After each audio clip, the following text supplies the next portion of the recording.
Hola, estamos aquí en Bruselas, cerca de una joya arquitectónica, junto al Parque del Centenario, Cinquentenario. Cinquentenario de Bruselas, en una zona muy tradicional, y estamos acá con mis lindos amigos Christian Gimers y Martín, su señora, y tenemos la inquietud a propósito de lo que significa nuestra fundación Segul, esta fundación que hace mención al planeta, a la zona de los planetas perdidos en otra galaxia, intentando una mirada un poco diferente, buscando soñar con nuevas formas de gobernanza que nos lleven finalmente a la paz, a una unidad y se constituyan en un medio de desarrollo para todos, no solo en Chile, sino en el mundo. Entonces, yo me he permitido pedirle a Christian y a Martín que nos concedan una entrevista para que nos compartan sus reflexiones en torno a nuestra situación en Chile. Christian, tú conoces Chile hace muchos años, eres una persona que tiene una larga experiencia en academia, en estudios de economía, en asesorías a gobiernos, a grupos políticos, en la Unión Europea, en Sudamérica. Y eres una persona que además quieres mucho a Chile y tienes mucha preocupación, en el buen sentido de la palabra, porque te interesa mucho lo que ocurre en Chile. Bueno, a ti te interesa lo que ocurre en todas partes del mundo, en realidad. Sí, con mis preferencias. Con tus preferencias. Entonces te quería hacer una pregunta. No sé si será la única o saldrán otras en el camino, pero desde tu experiencia, de esta larga experiencia que tienes y teniendo el cariño también por países como Chile, ¿qué es lo que tú sientes, piensas, crees que debería aportar una constitución, si ese es el instrumento adecuado, para caminar hacia la paz, hacia la unidad, que es lo que en general parece ser que une a todos los movimientos, pero que los separa en sus prácticas? Entonces, me gustaría que compartieras tu reflexión, que yo sé que podrías pasar horas, pero... Sí, sí, es muy amplio el sí. tema. Lo primero que quiero decir es por qué mi interés hacia Chile, que está ligado a mi disciplina, de mi capacitación básica, es la de un economista. Entonces, algunos pueden decir que es un sesgo, pero veo todo a través del ángulo de la lucha en contra de la escasez, que la definición de la economía y de lo que un economista debería hacer, es dar recetas para que sea manejada de la mejor manera posible para una colectividad el tema de la escasez y de su repartición. Bueno, en eso tengo entonces el caso chileno que siempre me interesó desde el colegio. Me interesó un país tan raro que siempre, como tengo en mente, siempre un dicho que el presidente de Gaulle, cuando visitó a Chile en, si no me equivoco, 1965, cuando llegó a Valparaíso, llegó por barco, cuando pisó el suelo chileno, dijo a uno de sus consejeros, por fin, porque era casi el final de su viaje a América Latina, dijo, por fin Chile, el pez piloto de América Latina. Y desde aquel tiempo, al final de mis estudios secundarios, me preocupó esta palabra. Y pude comprobar lo que era verdad. Era un pez piloto en lo malo y en lo bueno. Y entonces lo consideré como un caso probatorio de muchas ideas de gobernanza. Y por eso me venía a Chile con mi esposa, recién casados, nos fuimos a Chile para ser testigo de cómo este país intentaba encontrar una otra vía. Nos fuimos en tiempo de Allende, conocimos todo lo que significó como intento, como fracaso, el golpe, lo mismo con el principio del régimen militar, donde había cosas interesantes como economista. Bueno, eso es la parte base. La otra pata de mi análisis se vuelve a mi pensamiento como economista. Para mí hay dos ejes. Uno que es meramente técnico, que hay cosas universal cuando se quiere mejorar la situación material de un pueblo, que son leyes de la economía y de la macroeconomía. Pero hay un segundo eje, que es un eje donde no existe la verdad. Existe verdad científica en cuanto a manejar la escasez. No existe un sistema objetivo en el otro eje, que son juicio valorativo, puro. Y ahí, en mi principio filosófico, que vienen de muchos autores, pero en particular de Ludwig von Wittgenstein, el austriaco de Cambridge, donde el punto de partida es que la verdad nadie tiene el monopolio, que es muy importante eso. Y una verdad no se puede imponer cuando uno quiere una decisión democrática. Eso debe salir de un debate. Y eso puede cambiar según el tiempo, las generaciones, la cultura local. Las modalidades son un problema que debe fijar una colectividad según sus principios constitucionales de gobernanza. ¿Y cuáles serían, crees tú, esos? Justamente, tú debes ver un gráfico en dos dimensiones y un eje meramente técnico, donde hay cosas que funcionan y otras que no funcionan. Y otro es una incertidumbre. Y el otro no es que incertidumbre significa que se tiene que probar, se tiene que decidir. Y hay dos maneras, básicamente, dos polos. Decidirlo de manera dictatorial, bueno, China, o Putin, o Hitler, o otros. O se trata de conseguir un consenso entre los distintos grupos y partidos de la sociedad. Decir que uno es malo y el otro bueno no me corresponde porque no se puede demostrar científicamente, aunque hay experimentos de comportamiento. El behaviorismo mostró que en general democracia tiende a ser más eficaz, pero se puede discutir eso según los casos, ¿no? Y a mí no me importa tanto. Lo que importa es que el economista puede ofrecer recetas técnicas y es la sociedad y no los economistas que deben elegir qué corresponde en una democracia a la mayor mayoría, la más grande mayoría de gente, el consenso. ¿Qué quiere una sociedad como sistema pacífico y pluralista para definir lo que quiere? Y vuelvo a los dos ejes. Un eje maneja lo que en economía se llama la oferta, cómo se organiza la producción. Y el otro eje es cómo se organiza la demanda. ¿Qué tipo de bienes vamos a producir? En un mercado libre son únicamente las opciones individuales. En un sistema totalmente totalitario colectivista sería el Estado que elige lo que tú tienes derecho como individuo de consumir. Bueno, entre los dos está la realidad manejable, que es un mix, una mezcla. ¿Okay? Pero no se puede decir científicamente que conviene. Es una opción filosófica, ideológica, que cualquier sociedad tiene derecho de organizar. Eso es muy importante. porque no se separa suficientemente en los debates de gobernanza o de los partidos políticos y de la gente en general.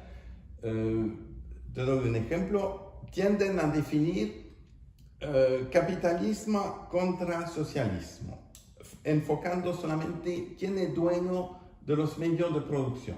Es una mezcla de una cosa de oferta con una cosa de demanda. Es un eje único, no capta la realidad. Para mí hay dos ejes, oferta y demanda. Cuando uno tiene eso en mente, y merced a un profesor mío en la universidad, tuve siempre este doble eje en mente. Y conviene en el debate distinguir cuando se habla de eficacia o cuando se habla de opción valorativa, opción de sociedad. ¿En qué sociedad queremos convivir? ¿Con qué valores?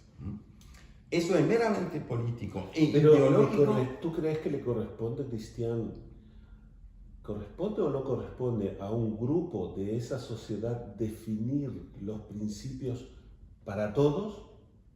No, no es ¿Cómo se puede hacer eso? Sucede que va a ocurrir, por lo bueno o lo malo. Puede ser un dictador que dice, es así, punto. Y los que discuten van al Gulag, bueno, la Unión Soviética, bueno, o China, la China comunista.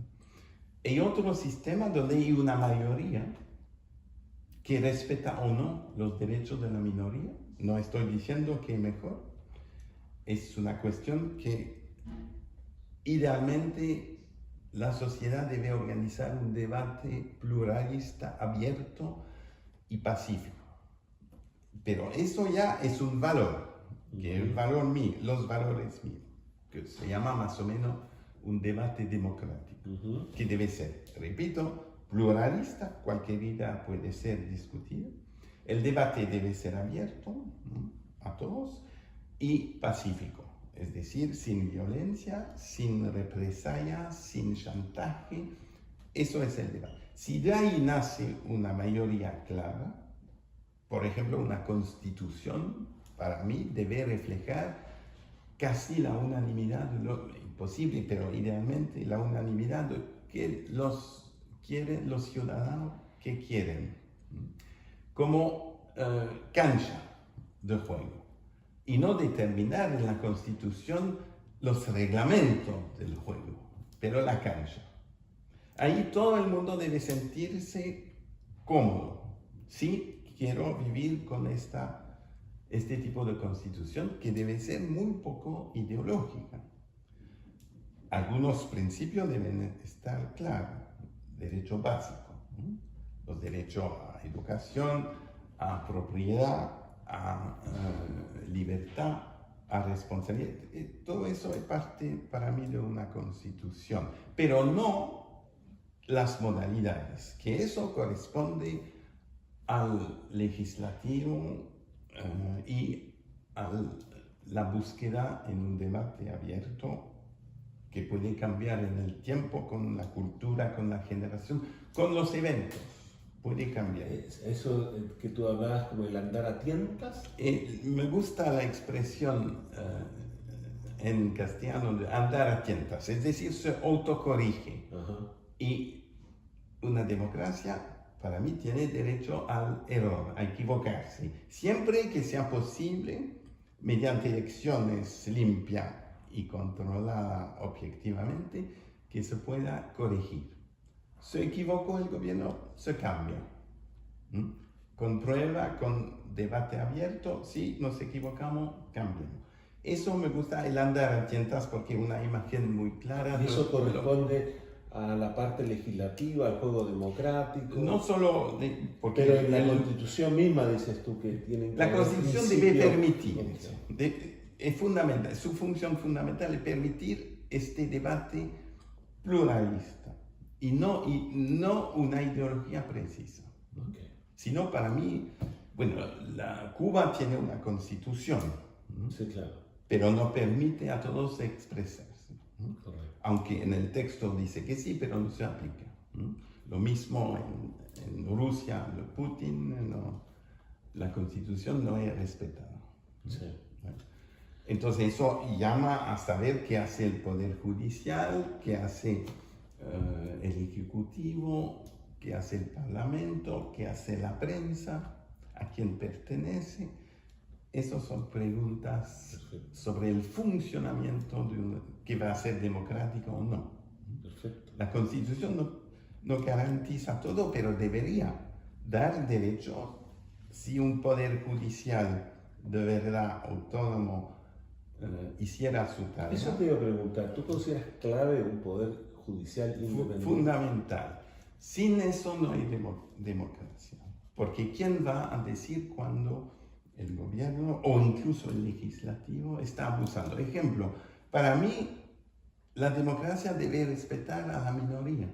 No es solamente decir, tiene más del 50% de los votos, haga lo que quiera. No, eso no sería conforme al pluralismo, ¿no?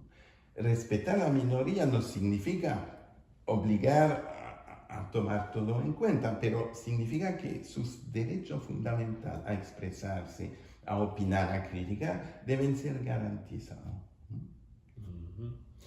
Martini, tú que no quieres estar aquí, yo te invitaría a pasar. El tema, yo sé que tu gran tema, que también compartes conmigo, porque así como comparto los intereses en el área política con Cristian, contigo comparto todos los temas de educación. Y en relación con el tema de educación, dada tu experiencia, incluso que incluye tu experiencia como parte de un equipo que trabajó en una reforma educacional para Bélgica, entiendo yo que solo para Bélgica, ¿no es cierto? La parte francófona de Bélgica. La parte francófona de Bélgica, y desde esa experiencia y todo tu interés e investigación permanente en el campo de la educación, en relación con la educación, ¿qué debe contener un texto normativo tan importante como una constitución política? Bueno, primero derecho... Yo sé que tú no eres especialista, ni te interesan mucho estos debates de tipo jurídicos, políticos, constitucionalistas, pero sí desde la óptica de qué necesitas tú como una investigadora, como una exploradora, como una profesora en el ámbito de la educación, ¿cuál es el ambiente que te debiera permitir una constitución? Bueno, yo creo que primero el derecho a la educación para todos, eso es una cosa. Segundo, ¿qué tipo de educación? ¿Sí? ¿Quieres? Contraluz. Voilà. Okay. Bueno, yo creo que primero derecho a educación para todos, por supuesto, pero hay que ver también qué tipo de educación y qué nivel de educación para todos. Es una cosa de igualdad de oportunidades que yo creo que es lo más importante que hay que tratar de buscar, porque digo bien igualdad de oportunidades y no igualdad no realmente igualdad, porque nunca ya vamos a llegar a la igualdad, solamente hay que tratar de dar realmente más posibilidades a todos. Igualdad de oportunidades. Eso es lo que dije. Sí. Bueno, esa es la primera cosa. Segundo, yo creo que el tipo de enseñanza necesita, yo creo que más libertad para los profesores y para las escuelas, no solamente profesores de manera individual, sino que equipo de profesores que trabajan juntos, que puedan ver juntos las necesidades del niño, de los niños, porque al final la educación eso es eso, es tratar de dar más oportunidades a todos los niños, pero no todos tienen las mismas necesidades. Y en ese sentido, Martín, ¿cuál crees tú que deben ser las responsabilidades o los derechos de los padres, madres, la familia? Sí, bueno, yo creo que hay que tratar de introducir también los padres en el tema de la educación, porque muchas veces los padres no están preparados, no aprenden para ser educadores. Sí, claro. Y hay gente que lo hace muy bien, hay otras que realmente no son capaces o no lo hacen bien, así que la escuela por lo menos da como un mínimo para todos, puede dar un mínimo para todos de educación. Pero la idea yo creo que es de integrar más los padres, al sistema educacional, que las escuelas puedan trabajar realmente con las comunidades en las cuales están viviendo, trabajando, para realmente responder a las necesidades de los niños, pero discutirlo con los padres y que sean realmente como comunidades cooperativas en educación. Por otro lado, yo creo que una cosa muy, muy importante es la formación de los profesores. Yo creo que al final los países que llegan a un buen nivel de educación es porque son muy exigentes en la formación de los profesores, que muchas veces está un poco desvalorizado. No son los mejores que estudian para ser profesores muchas veces.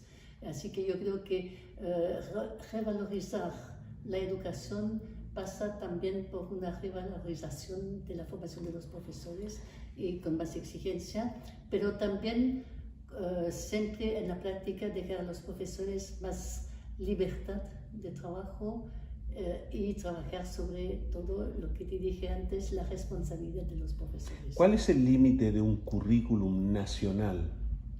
Los límites, eso es difícil, porque cada país es muy distinto. ¿Pero tú preferirías un currículum libre o un currículum muy estricto, limitante? Bueno, justamente aquí en la parte francófona de Bélgica tuvimos durante 30 años, yo creo que un currículum realmente muy que daba solamente las líneas importantes. A mí me gustaba mucho porque con eso se veía realmente las cosas importantes que había que seguir y cada uno lo podía hacer como lo pensaba mejor. Hay otros profesores que no les gustaban nada porque no sabían realmente cómo lo tenían que hacer, pero por eso yo creo que si tenemos una buena formación de profesores, yo creo que con una buena formación de profesores puede ser un currículum muy liviano que solamente da las líneas importantes que hay que seguir. Gracias, Martín. Merci. No sé si te... No, muy bien. Está muy claro. Bueno, ¿y qué sería lo último que vamos a decir para despedirnos? ¿Cuáles son tus buenos deseos? No te voy a preguntar qué opinas del borrador de la nueva Constitución chilena, porque entiendo que estás por estudiarlo, que solo conoces aspectos de necesito leer en detalle. Hay cosas que encuentro fantásticas. Primero, la idea. La idea era buenísima. Pararse y decir, bueno, algo no funciona bien, intentemos todos juntos mejorarlo. Eso era positivo al partir. Después hay cosas que me preocupan en la manera, bueno, la representatividad. Por un lado entiendo que hubo este rechazo de los partidos tradicionales, que en sí mismo podía ser una buena lección para que el mundo político... Este rechazo a los partidos políticos es mundial. Es mundial, ¿no? Lo tenemos lo mismo aquí, pero en Chile fue, a raíz del estallido social, fue más agudo. El resultado podría ser peligroso, porque los que se interesaron y fueron candidatos no son necesariamente representativos, pero ahí la culpa es la ciudadanía. Entiendo que no querían validar partidos políticos tradicionales, pero los que aparecieron, a mi modo de ver, había demasiado ideología y demasiado sesgado o radicalizado. Y eso se ve en algunos aspectos. Un aspecto positivo, por ejemplo, a que a mí me gusta por mis juicios valorativos, es por fin el reconocimiento de los derechos de la madre tierra, la Pachamama. El principio, concuerdo. Y concuerdo con la manera que se hizo, creo que es el artículo 9, si no me equivoco, que da solamente un principio. Después, la sociedad chilena deberá entenderse con leyes y reglamentos cómo vamos a dar realidad a eso. Que la cuestión, la pregunta es abierta. No tengo toda la solución. Para mí, como economista, yo diría, primera cosa que hacer, un sistema fiscal que incremente los combustibles fósiles y que subsidie a las energías alternativas. Es la respuesta de un economista. Pero eso necesita leyes. La Constitución no le corresponde hacer eso. ¿Y qué no te ha gustado de lo que has empezado a estudiar? Por un ejemplo concreto, lo que hicieron con derechos de agua. Concuerdo con la idea que el agua debe ser algo especial, que no se puede privatizar de manera tal como en ciertos casos se hizo, con costo social, etc. Pero no entiendo por qué la Constitución ahí salió de un principio general y sale de su función constituente, porque va hasta regular la forma con la cual se va a manejar eso, con riesgo de politización, de corrupción. ¿Cómo los funcionarios van a manejar eso? ¿Cómo se va a mantener el sistema que por el momento se mantiene? Los agricultores lo mantienen. Hay una inversión enorme que viene de muy lejos atrás. ¿Cómo se va a hacer eso? Para el principio debería ser sin dar indicación, corresponde a un Congreso elegido definir lo que queremos hacer. Porque los constituyentes no pueden incorporar todas las consecuencias, entre otras económicas, y sobre todo el riesgo de mal manejo.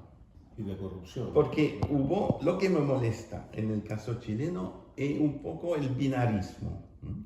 Es decir, hubo, con razón, un rechazo a lo que llaman el neoliberalismo porque hubo exceso, pero no significa que hacer lo contrario sea mejor. Incluso mis valores me indican que podría ser peor. Es un ejemplo. ¿Por qué el Estado o un funcionario lo va a hacer mejor? Hay que demostrarlo. En el caso de agua, porque hay muchos casos en bienes colectivos que tiene que ser el Estado. Eso está clarísimo también porque hay prueba de mal manejo y de buen manejo. Y en receta, se puede hacer reglamento para confiar la gestión a empresario público, por ejemplo. Se puede controlar eso, pero no dejar la mano de ideología.